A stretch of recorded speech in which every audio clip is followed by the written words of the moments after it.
আসসালামু আলাইকুম রহমতুল্লাহি ওয়া বারাকাতুহু। আমি রাজনৈতিক ঐক্য নিয়ে কিছু আলোচনা করতে চাই। ইবনে মারদুইয়া হযরত আব্দুল্লাহ ইবনে আব্বাস রাদিয়াল্লাহু তাআলা আনহু থেকে বর্ণনা করেন।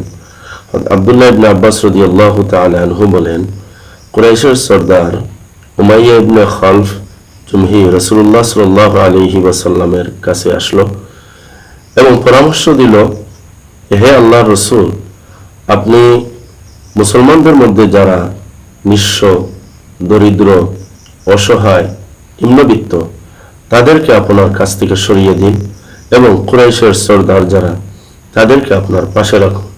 এরা যদি আপনার পাশে থাকে তাহলে একসময় আপনার ধর্মে তারা দীক্ষিত হবে, তখন আপনার ধর্ম শক্তিশালী হবে, আপনার ধর্মের উন্নতি হবে, আপনার ধর্মের সফলতা আসবে ইত্যাদি সে পরামর্শ দিল।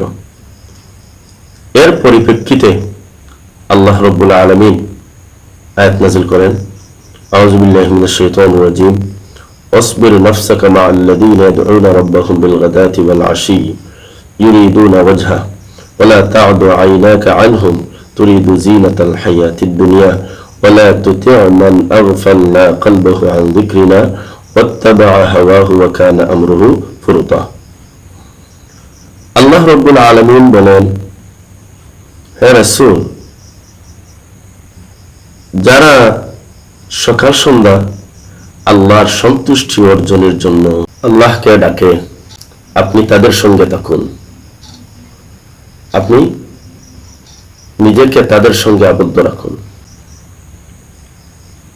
আপনি দুনিয়ার সৌন্দর্য কামনা করে তাদেরকে আপনি ছেড়ে যাবেন না। আর যার অন্তর আমি গাফিল করে দিয়েছি, উদাসীন করে দিয়েছি, যারা নিজের প্রবৃত্তির অনুসরণ করে, যাদের কাজকর্ম হচ্ছে সীমালঙ্ঘন করা, আপনি তাদের অনুসরণ করবেন না। তাহলে এই আয়াতের মধ্যে কুরাইশদের পরামর্শ গ্রহণ না করার জন্য রাসূলুল্লাহ সাল্লাল্লাহু আলাইহি ওয়াসাল্লামকে উৎসাহ প্রদান করা হয়েছে।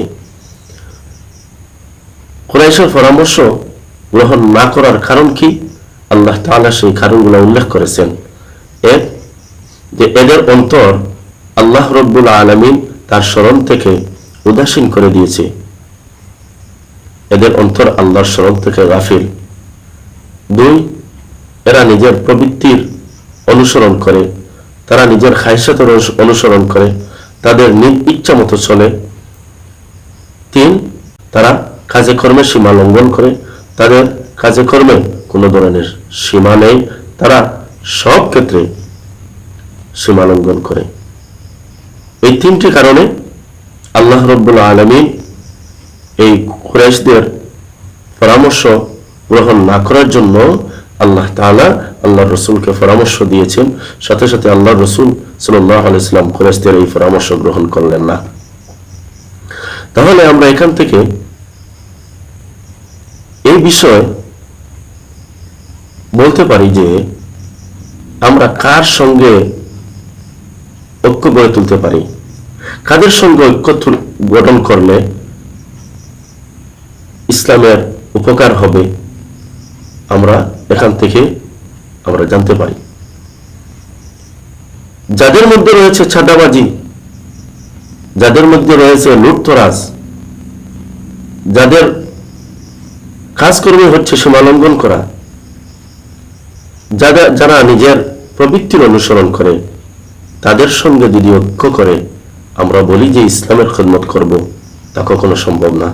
কারণ যাদের মধ্যে প্রবৃত্তির অনুসরণ করার মতো অভ্যাস রয়েছে, যারা সীমালঙ্ঘন করে, যাদের অন্তর আল্লাহর স্মরণ থেকে গাফিল থাকে, আর এসব অবস্থা মানুষকে আল্লাহর রহমত ও সাহায্য থেকে দূরে রাখে। তাহলে যাদের সঙ্গ নিলে আল্লাহর সাহায্য থেকে দূরে থাকতে হবে, যাদের সঙ্গ নিলে আল্লাহর রহমত থেকে দূরে থাকতে হবে, তাদের সঙ্গে ঐক্য করে কি ইসলামের খিদমত করা যায়? তাদের সঙ্গে থেকে ইসলামের খিদমত করা সম্ভব নয়। আমরা দেখেছি তো অতীতে অনেক কিছু, অনেক ঐক্য হয়েছে, কিন্তু ইসলামের খেদমত কতটুকু হয়েছে? কতটুকু হয়েছে ইসলামের খেদমত? তাই আমি চাই যে ইসলামী দলগুলো নিয়েই একটা ঐক্য গঠন করা হোক, ইসলামিক দলগুলি নিয়েই ঐক্য গঠন করা হোক। বলতে পারে আমরা তো ছোট দল। আল্লাহ রাব্বুল আলামিন বলেন, কাম মিন ফিয়াতিন কালিলাতিন গালাবাত ফিয়াতান কাসীরাতান বিইজনিল্লাহ। আল্লাহ রাব্বুল আলামিন বহু ছোট দলকে অনেক বড় বড় দলের উপর বিজয় দান করেছেন। বিজয় আমাদের হাতে নয়, বিজয় জনগণের হাতে নয়, বিজয় আল্লাহর হাতে। আল্লাহ যাকে বিজয় দান করবেন, কেউ তাকে টেনে নামাতে পারবে না।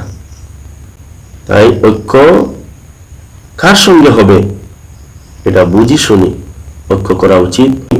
কোন অন ইসলামিক দলের সঙ্গে ঐক্য হতে পারে না।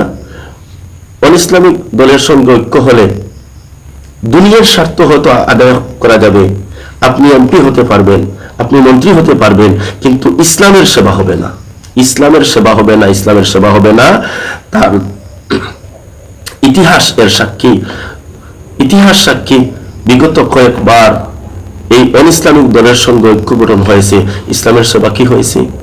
বরং যখন ওলামায়ে কেরাম ইসলামের কোন ইস্যু নিয়ে মাঠে নামেন, তখন তারা পিছন থেকে সরে গেল। আমরা তো দেখলাম ইতিহাস, সেই ইতিহাস থেকে শিক্ষা নেওয়া উচিত। আমাদের মধ্যে ঐক্য হোক, আমরা ঐক্য চাই ইসলামিক দলগুলোকে নিয়ে, কোন অন ইসলামিক দলের সঙ্গে আমরা ঐক্য চাই না।